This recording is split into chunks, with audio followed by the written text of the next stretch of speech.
Come in here, maybe. Listen. This is exactly like the dentist's waiting Sit over there, room. sit over there, sit over there. So, keep all the peasants out. Sit on the chair. Now, let's have a look. Terence Donovan, let me tell you something before you start on me. First of all, having my photograph taken is like going to the dentist, right? That's for starters. Now, this is going to be a strange meeting, if you think about it. You're here to expose me on film, right? Yeah. And I'm here to expose you through words. So it's a little dialogue. Yeah, but we can take the pictures though. Oh yes. Oh yes. Oh yes. Well, you see, I have got a 16-channel head, so I'll be able to do that. Right. And you see, the thing is, look, I'm serious about this. I don't know whether it's that primitive feeling about the camera taking part of your soul from you or something, but still photography really frightens me. Now, I brought my best dress, right? I put makeup on. Yeah. I'm all ready. And yet I'm very nervous. I'm really nervous about the anticipation of it. Yeah. The dress will have to go to start with, because the dress will have to go to start with No. because a little bit too lively round here, you see. But I bought it for that reason. Ah, yes, well, as you've tumbled, we live in an imperfect world. Huh. I mean, the thing is, can't have all this stuff round here. Can't have all this stuff round So here. what am I going to do? We're going to get a towel. There's always a towel around here, and put it round you.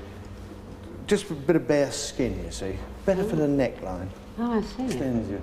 But the fear, I don't know about the fear. I don't like having my picture taken either. I don't know about what the fear is. There's an illusion that the camera doesn't lie, when in fact the whole skill of photography is making it lie the way you want to make it lie.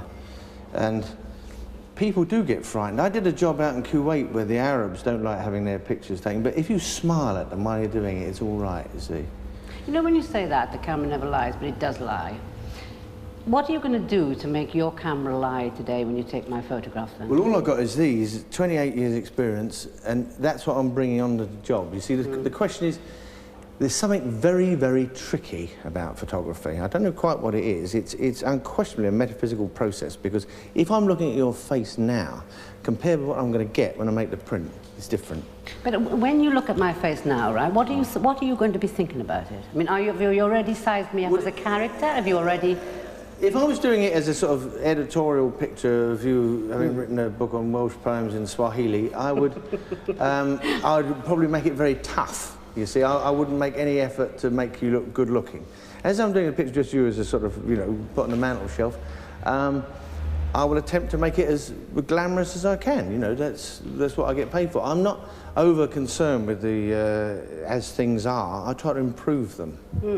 Now, see, why is it that when people have their photograph taken, quite often, they're very disappointed, even though their friends will say, just like you, just like you? What's that about? That's why when somebody rings up wants their portrait to be taken, I duck it.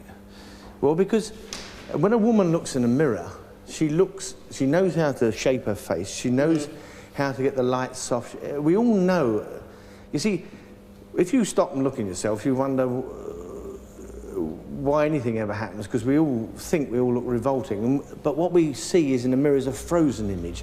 In real life, it's all in animation and movement, and other people don't see us as being grotesque as we do. So the ordinary sort of public who are not used to being photographed have an image which doesn't relate to what they look like at all, and they don't like being photographed. They don't like the results. And unless you're very, very skillful at making them tiny in the frame and giving them 4 stops over, like all the Negroes like to be well overexposed, you see. There was a bloke in Cape Town who made a fortune doing that, going 5 stops overexposed. Perfect, they were queuing up around the block, you know, you could have taken that as a job. They don't know what they look like, you see, and you really, even models, frankly, you show them the pictures and they still wince. They may look very confident, but they don't, I don't think anybody really likes terribly what they look like. Well, are you going to now then rob me of what I thought was my new dress to take this photograph? You are? Well, no, not rob you, just change what, you see, this used to be jet black, this hair, when I started in this job, when I was 15, and as the years go through, you learn a few things, and I know perfectly well that if I photograph you in that dress as it stands, it won't be as flattering as if I just put a towel around you and crop it there. So that's what I know. So